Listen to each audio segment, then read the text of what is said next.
I have one odor hide in this search area, and it's going to be birch, and it's right here underneath the fender.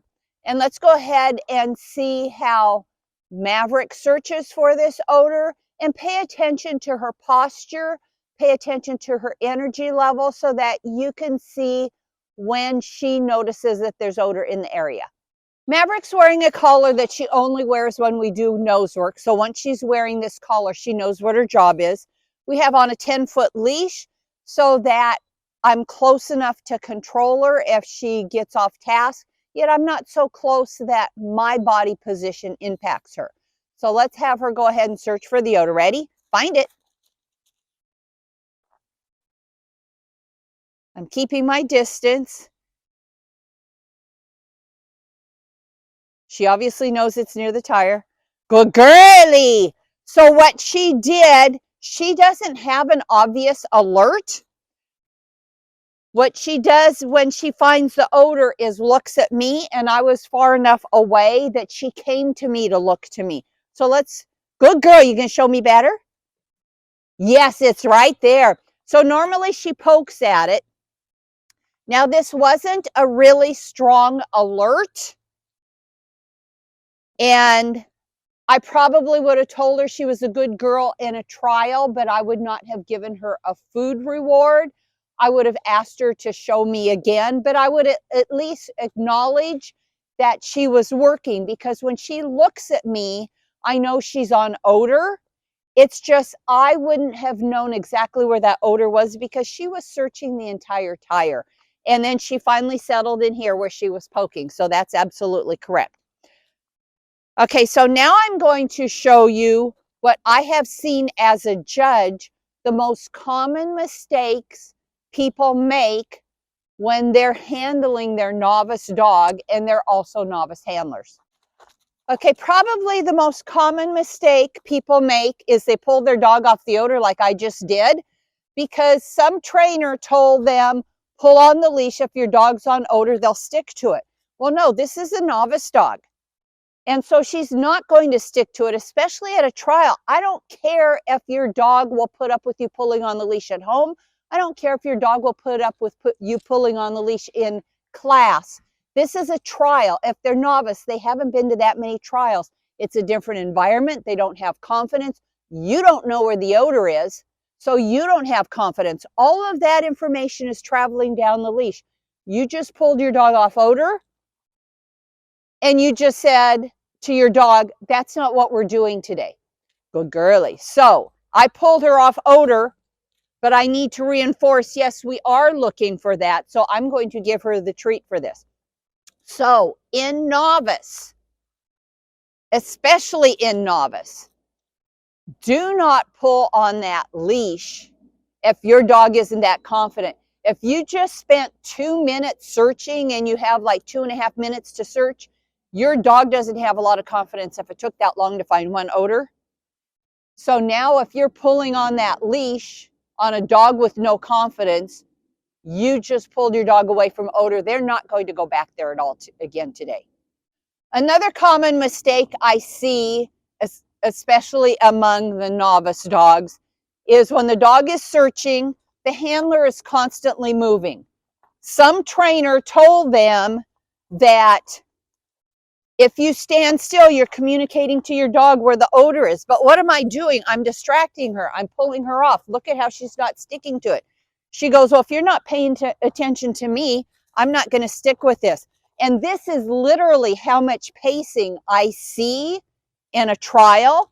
Oh my gosh, it drives me nuts. So again, it's going to drive the dog nuts. No, I see people doing this. And oh my goodness, this is just so distracting to the dog. If it's distracting the judge and distracting the timer, I guarantee you it's distracting your dog. So just minimalize your movement. Don't crowd them and let them do their own job.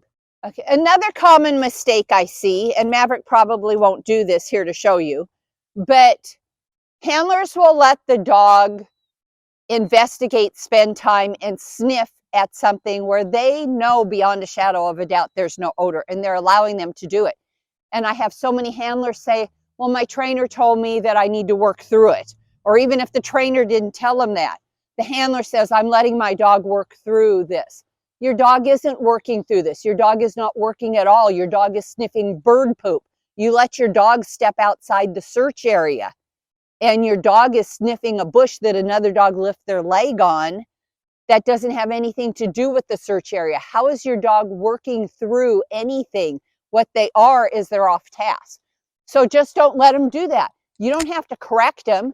Just don't let them do it. Just bring them back to the search area and tell them to get back on task. And so since I'm just standing here and there's definitely odor here, I'm just going to reinforce to Maverick. I have Birch here, and this is what our job is. Another common mistake novice handlers make is they're ignoring their dog's search behavior. You need to have 110% of your attention on your dog. And by the time you enter a trial, you should know if your dog is taking inventory or if your dog is searching on odor. I can definitely tell that with my dog. You'll see that they inhale at a different pace, trying to get odor. You'll see their posture is different.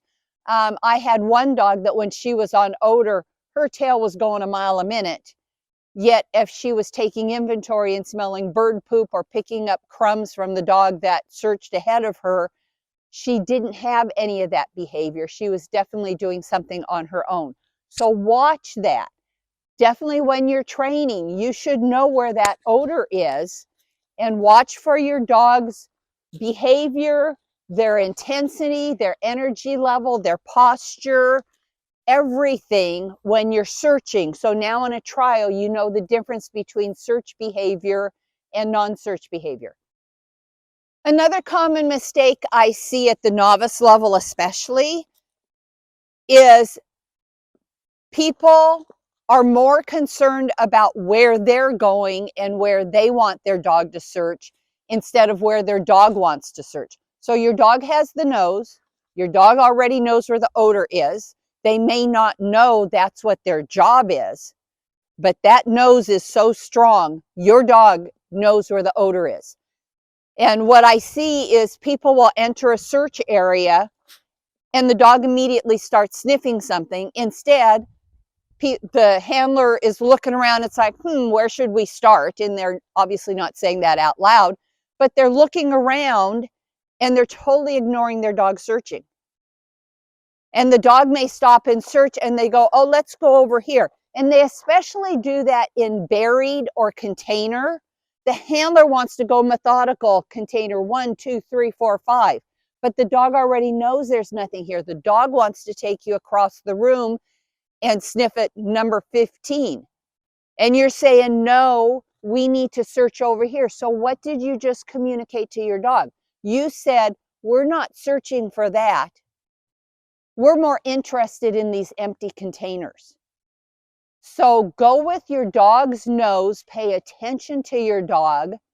If your dog wants to go haphazard searching, it's because the air currents are taking that odor in a haphazard way, and it's not a way that we understand, but the dog can definitely detect it. So go with what the dog wants and forget about where you want until the dog has either stalled and can't figure out what they're doing, or if the dog gets confused or if the dog gets stressed. Then you can help them out and start methodically, maybe circle the perimeter so that they can catch odor. Another common mistake I see, especially at the novice level, and it's not so common in the higher levels because the dogs have confidence and they're going to give you the behavior that you want. But again, a lot of novice dogs don't have the alert behavior for lack of confidence. They don't fully understand what their job is. And so the handler is pulling them off the odor because they didn't give an alert behavior. So again, pay attention to the search behavior. If your dog is sniffing the odor, if your dog goes back, you can find it. So you see she's sniffing. If they continually go back, if she's looking at me like, well, aren't you going to give me a treat? And you pull them away because, oh, well, she didn't sit, or, oh, well, she didn't rest her chin. And so you pull them away. You just communicated. That's not what you're doing. Another common mistake I see is people are crowding their dogs. So they'll let the dog search. Come on, let's go find it. They'll let the dog search, and then they just kind of get in the way. And Maverick is saying, what the heck are you doing? Because she knows the odor is there. But they're pushing the dog out of the way. They're just too darn close. I have 10 feet of leash. I have no business being 12 inches away from my dog if I have 10 feet of leash. The only time I should be closer is if she moves around so fast that she moves into me, or if it's just in a part of a search area where we can't have distance because there might be something in the way where the leash will get tangled. But if you have a leash, you need to be at the end of it so your body movement is not what is dictating where the dog goes. You don't want to be so close that you push your dog physically. And I'm not saying you're nudging them, but just your presence is going to make your dog pull away. You also don't want to be so close that if you pull away, your dog comes with you. Yeah, find it again, better. Yeah.